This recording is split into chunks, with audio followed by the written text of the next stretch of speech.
Enhanced Survey Program or ESP.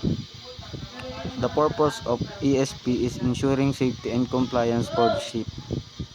Ensures safety. The survey ensures the safety of vessel at sea. Assess corrosion. Regular assessment identify corrosion and structural issues. Comply with IMO. Compliance with IMO standard is mandatory for ships. Applicable ships types. Cover oil tanker, bulk carrier, and more. Its name indicate the vessel's identity clearly. Type and plug specifies vessel, category, and registration details. General survey plan. Intermediate survey locations. Identify key areas or inspections. Thickness measurement schedule. Outline timelines for accurate. Schedule necessary. Tank test accordingly. Corrosion risk and inspections. Key considerations for effectiveness sea surveys. 1. Cargo history review prior cargoes, nothing corrosive material use. Coating type. Assess the condition of protective coatings applied. Structural deterioration. Identify sign of wear and potential leakness present. Corrosion protection. Verify measure in the place to prevent structural damage. Inspection and safety. Port strait control. Reports on deficiency and corrective actions. Number 2. Safety management.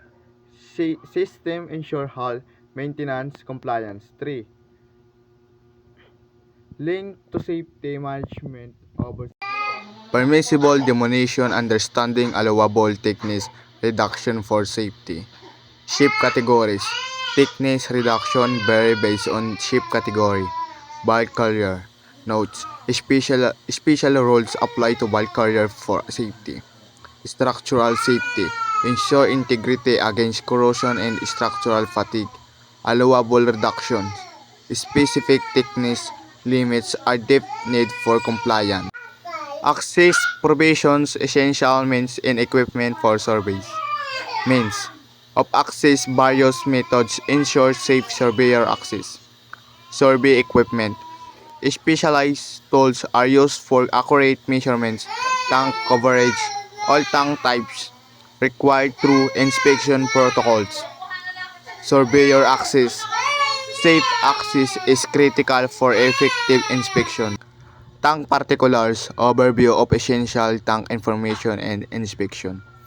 General arrangement. Attach a detailed plan of a tank layout. Tank types. Specify types and frames for each tank. Coating condition. Assess corrosion protection and categorize condition. Reminders. Include owner and surveyor safety and documentations. Note. Hull damage. 1. Location of damage.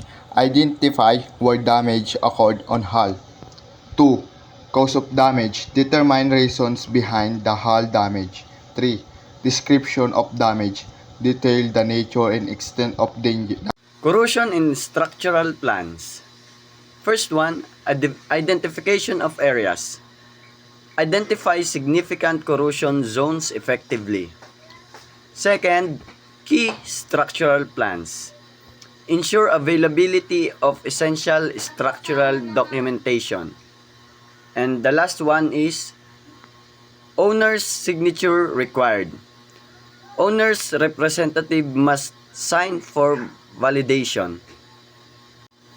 Critical areas. Focus on structural risk zones in ships. First, we have deckhead corrosion. Regular inspection prevents serious structural deterioration. Second, hatch cover. Vulnerable spots prone to corrosion and damage. Third one is emphasis on buckling.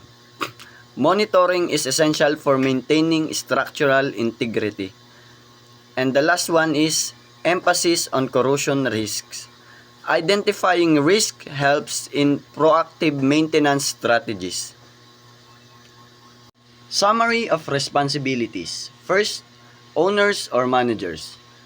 It ensures tank preparation and safety documentation. Second, surveyors.